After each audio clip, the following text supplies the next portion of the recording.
그래서 이런 장점들이 있으니까 이제 미술에 조금이라도 관심이 있다 나는 이런 사람들은 아트테크에 갑자기 관심이 확 가잖아요. 네. 근데 이게 좋다 사람들이 좋다고 하니까 무작정 덤비기에는 아직도 약간 진입 장벽은 좀 있는 것 같아요. 그쵸. 그리고 주의해야 할 사항들도 좀 있고 우리가 잘 모르니까. 그렇죠. 그리고 이게 주식처럼 한 사람이 많아야 막 서로 얘기도 해보고 그러니까. 난 이랬어 넌 저랬어 이러는데 하는 사람이 없어서 나 혼자 길을 개척해야 돼. 그러니까 그래서 꼭 반드시 투자를 하기 전에 알아야 하는 사항들이 있을 것 같아서 그것들도 제가 좀 알아봤는데 아 이거 진짜 꿀 정보네요. 이거 아무나 진짜 들을 수 없는 정보입니다. 네네 그 친구분 듣고 있나? 김모 씨. 그래서 첫째 먼저 아트테크는 공동 구매를 하든 어쨌든 단독으로 구매를 하든 미술 작품을 고르는 안목이 좀 있어야 돼요. 아, 정말 첫째도 안목, 둘째도 안목인데. 그러니까 그래서 이 안목이 뭐냐 도대체. 그래서 공부를 해야 안목이 생기는 거고 공부 맞아요. 좋아하는 사람들은 좋은데 어쨌든 미술의 시장에 대한 그런 공부가 좀 필요한 거죠. 미술사 공부도 해야 되고 미술 시장 공부도 해야 되고. 그 예술의 전당에서 그래서 그런 아트 스쿨 많이 하잖아요. 그런 거 가서 그래서 좀 되게, 배우고 예, 부유층들 많이 가시더라고요. 그리고 그치, 사모님들. 예, 근데 더 신기한 건 그게 저녁 수업이 절대 없어요. 낮에 시간 있는 분들만 한번 가볼까? 우리 예술전당에 가깝잖아요. 네, 도보 가는. 진짜 한번 알아보고 한번 같이 해봐요. 그러니까. 네. 그래서 이게 내가 좋아하는 작품을 넘어서서 아까 말했지만 나도 좋아해야지 이게 장기적으로 투자가 가능하기 때문에 그쵸. 내가 좋아하는 작품이 이기여야도 해요, 사실. 네. 근데 이 작품이 많은 사람에게 사랑받을 작품인지 대중성도 꼭 확인을 해야 되는 거죠. 그리고 이 작가가 되겠구나. 성장 가능하겠구나. 이런 촉도 있어야 되고. 근데 대중성이란 건 그러면 기준이, 그러니까 예를 들어서 뭐, 국제대회 수상 뭐 이런 걸로 봐야 되나요? 그런 것도 봐야죠. 그래서 내가 투자하고자 하는 작품의 가치는 어떻게 되는지, 해당 작품을 그린 작가의 성장 가능성은 있는지, 이 작품이 지금 내가 사려 하는 게 적정 가격인지, 이런 거는 확인을 할 수 있는 어느 정도의 배경 지식은 있어야 되거든요. 네. 그리고 사실 근데 생각해보니까 모든 투자가 사실은 좀 마찬가지라는 생각도 들더라고요. 아, 그러네요. 사실 주식할 때도 그 회사에 대해서 연구를 연구해야 하잖아요. 되잖아요. 그러니까. 그네, 똑같네. 투자 대상에 대한 공부 없이 뭐 부동산이든 주식이든 섣불리 그냥 구매하고 이런 거는 아니니까. 맞아. 이게 약간 미술이라는 영역이 우리가 접해보지 않은 좀 미지의 세계 같은 느낌이 있어서 네. 우리가 낯설어서 좀 어렵다고 생각할 수도 있을 것 같다는 생각이 들더라고요. 그러네요. 그래서 공부를 일단은 하고 시작해야 된다는 점. 그리고 두 번째는 미술 작품이 거래 비용이 되게 커요. 아무래도 미술을 파는 쪽이라고 하면 작가, 그리고 아트 딜러, 그리고 갤러리스트, 뭐 이런 사람들이 되거든요. 네. 이런 사람들이 작품을 사려는 쪽, 컬렉터나 투자자들에 비해서 네. 미술 시장에 대한 정보를 훨씬 더 많이 가지고 있죠. 그러다 그렇겠죠. 보니까 예. 정보의 비대칭성이 엄청 커요. 이 시장은. 이게 주식은 공시 뭐 이런 걸로 맞아. 정보들이 막 오픈되잖아요. 맞아. 근데 여기는 이제 좀 그쵸, 폐쇄적이죠. 아름아름? 그쵸, 뭐 이런 그쵸. 게 있어서 처음 하려는 사람들은 사실 정보가 없어. 거의. 맞아. 예. 그러니까 우리가 아는 정보란 거는 이미 너무 유명한 작가들. 그죠? 이미 다 떴어. 그리고 안목도 우리는 그들에 비해서 그치. 이런 게 있고. 맞아.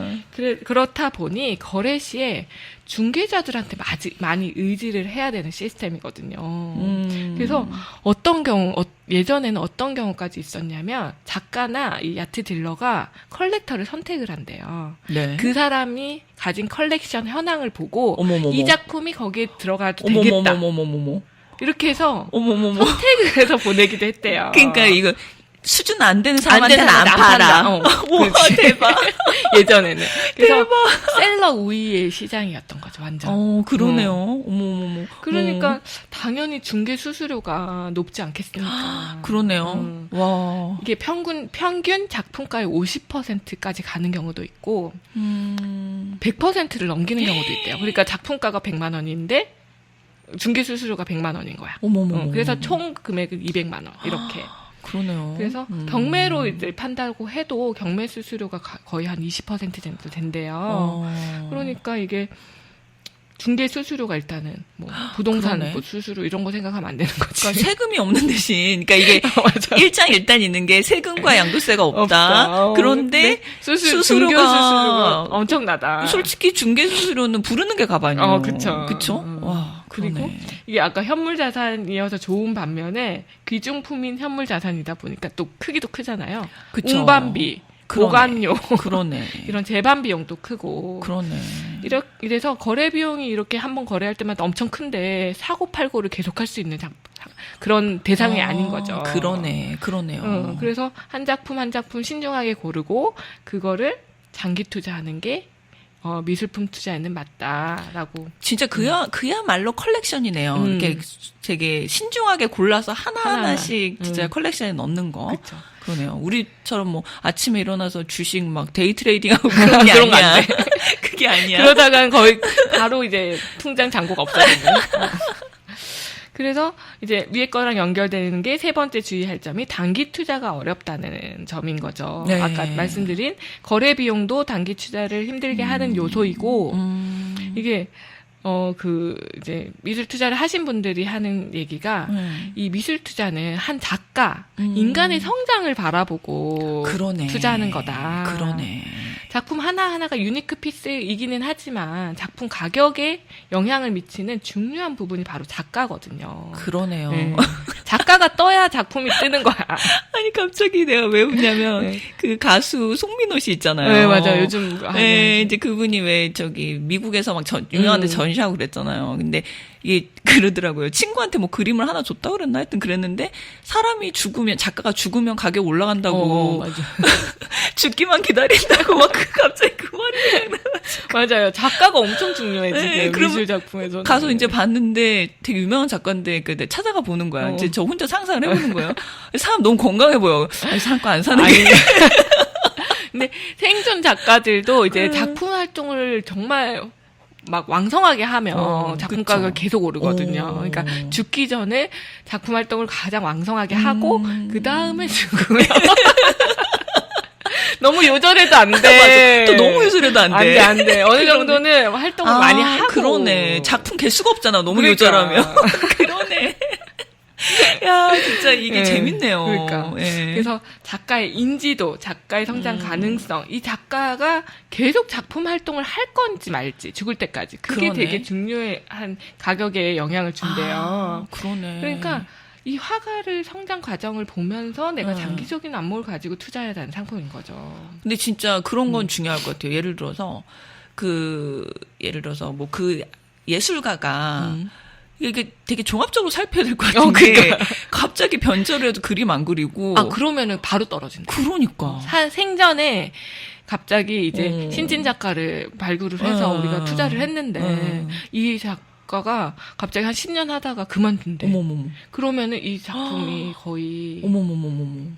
소장 가치가 없어지는 그런 경우가 있고. 그 사람의 예술에 대한 열정까지도 내가 파악을 해야 돼. 그럼요. 그러면 저기 한 분 뭐라지? 뭐 있잖아요. 좀 보시는 분들 같이 데려가가지고 이분이 계속 예술 작품을 할까요? 사주 저 예술가의 사주를 가야 되는. 그럴 수도 있어요. 이게 되게 그게 중요한 포인트라서. 맞아. 그래서 신진 작가들한테 잘 투자를 안 하는 게 도안이면 뭔 거예요. 그러네. 그래서 중견 작가들 같은 경우에는 일단 20년 정도 했기 때문에 그만둘 가능성이 거의 없는 거죠. 근데 신진 작가들은 그 중에 뭐 되게 소수의 사람들만 중견 작가가 되고 이렇게 간대요. 그러다 보니까 아예 빵 터져서 진짜 정말 몇백 배 뭐 이런 그런 수익을 얻을 수도 있고 아니면 그냥 영이 나의 소장으로 그냥 만족해야 되는 그런 경우도 있고. 하긴 생각해보면 우리 저는 그 동네 식당이 하나 생겨도 얼마나 버티나를 보고 들어가거든요. 그쵸. 이 스타트업 투자하는 거랑 똑같아요. 맞아. 신진 작가들. 맞아. 그래서 이게 물론 미술 작품이 이제 호황기를 만나서 1, 2년 안에 좀 더 비싸게는 팔 수 있어요. 뭐 수익률 한 30%, 40%. 근데 거래 비용 지하고 나면 이게 크게 수익이라고 볼 수 없거든요. 미술 작품은 사실 한두 배 이렇게 가야지 수익인 거예요. 네, 그렇군요. 그러니까 미술 작품을 투자한다고 하면 오랜 기간 한 10년, 20년 장기 투자로 접근해야 수익률이 볼 수 있다. 그렇구나. 그래서 예전에는 귀족들이 아예 그 뭔가 후원 제도로 투자를 그 했잖아요. 메디치가 뭐 이런데 그러니까 유명한 데들. 그런 데는 어마어마한 투자 성과를 얻었을걸요. 그러네. 하긴 또 그 이건희 회장님 컬렉션 뭐 이런 것들. 그분은 팔진 않겠지만 어쨌든 뭐 그분은 정말 그 집안이 이제 어떻게 보면 나라를 위해서 한 거지. 네, 한 거지. 근데 진짜. 그거를 투자 수익률로 바꾸면 만약에 판다면 엄청나지. 그렇죠. 그렇구나. 그렇게 보고 이제 들어가야 되는 분야라는 그렇게 거죠. 그릇이 커야 되는데 난 언제 이 간장 종지에서 벗어날까 정말. 우리 그냥 그릇을 더 키워야겠어요. 그리고 네 번째 주의할 점은 아까 미술시장 장점을 설명드리면서 잘 고른 미술 작품은 경기 변동에 덜 민감하다고 했잖아요. 네. 근데 다만 미술 작품이 시장 자체가 크지가 않아가지고 황금성, 현금화를 할 수 있는 그 가능성이 낮다고도 할 수 있거든요. 미술 시장 호황기에는 네. 모든 작품이 다 잘 팔려요. 근데 맞아. 반면에 불황기가 오잖아요. 네. 그러면 좋은 작품들도 네. 반값에 이렇게 금매로 나오는 경우가 많고, 그리고 완성도가 낮은 작품들 경우에는 아예 거래가 안 된대요. 불황기가 오면. 그렇구나. 그래서 이게 제가 이제 또 다른 책에 나는 샤넬백 대신 그림을 산다라는 책이 있어요. 그러니까 제목이 확 오죠. 그러니까 샤넬은 자본주의의 상징이야.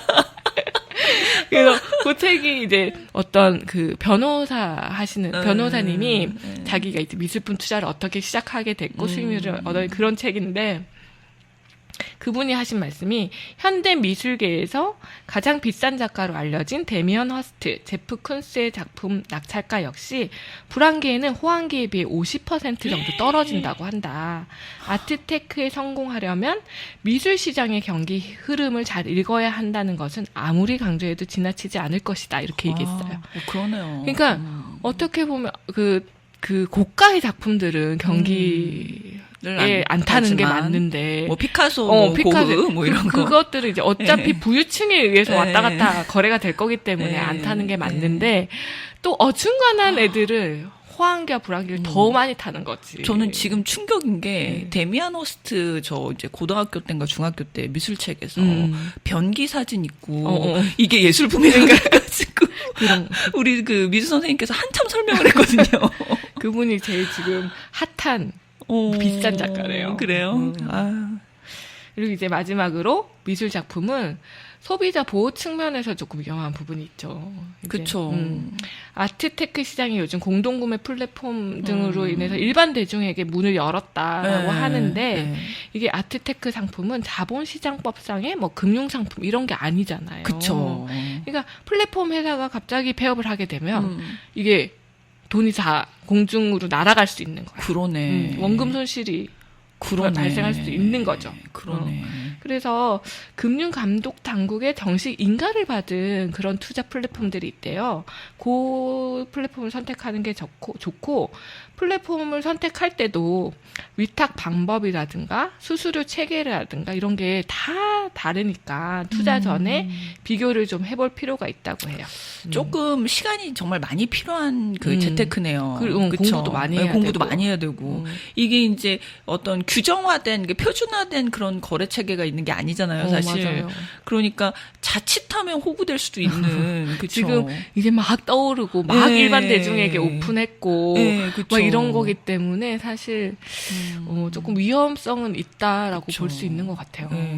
그러네요. 그러니까 정말 준비를 많이 해야 된다는 거. 모든 투자가 그렇지만. 그리고 네. 0이 될 수도, 투자 대상으로서는 수익률이 0%가 될 수 있으니 네. 웬만하면 좀 그것까지 감안해서 네. 나의 취향을 좀 발견하겠다라는 이런 그것만으로 나는 만족할 수 있다라고 그러니까. 하면은 해도 되는 거고. 네, 맞아요. 그런 것 같아요.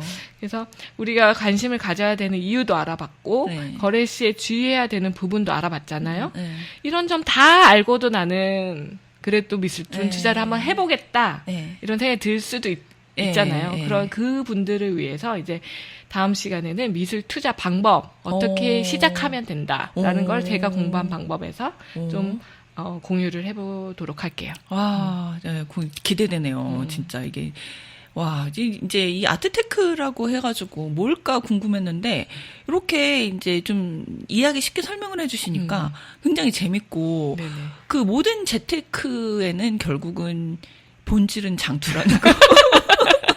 공부를 하고 장투를 해야 된다. 공부하고 장투. 이게 진짜 통하더라고 다 모든 그러니까 게. 이게 인생이 건강도 마찬가지야. 운동과 뭐 맞아. 적절한 식단 다 알아. 안 돼. 장투해야 되는 거지. 근데 그것도. 장투와 그 공부 알아. 안 돼.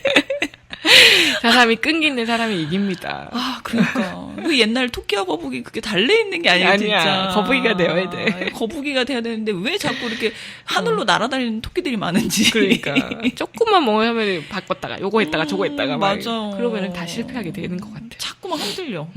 누군 너무 쉽게 된 것 같고. 맞아. 그쵸. 근데 알고 보면 그 사람들도 막 몇 년씩 한 그쵸. 거고, 막 5년, 10년 한 거고. 그쵸. 알고 보면 맞아. 비하인드 스토리가 많은데, 그 항상 그 긍정적이고 성공한 면모만 이렇게 맞아. 부각이 되다 보니까, 왠지 나는 좀 뭐, 나도 한 부분 될 것 같고. 한 방이 있을 것 같고. 있을 것 같고. 아, 역시 오늘도 이제 거북이처럼 열심히 해야 된다는 교훈을 얻으면서. 네. 이번 에피소드는 여기서 마치겠습니다. 다음 방송에 우리 이제 아트테크 실제적으로 어떻게 하는지 한번 알아보자고요. 그 다음에 저도 이제 재밌는 공부 가지고 돌아오겠습니다. 자, 우리 모두 셀공합시다.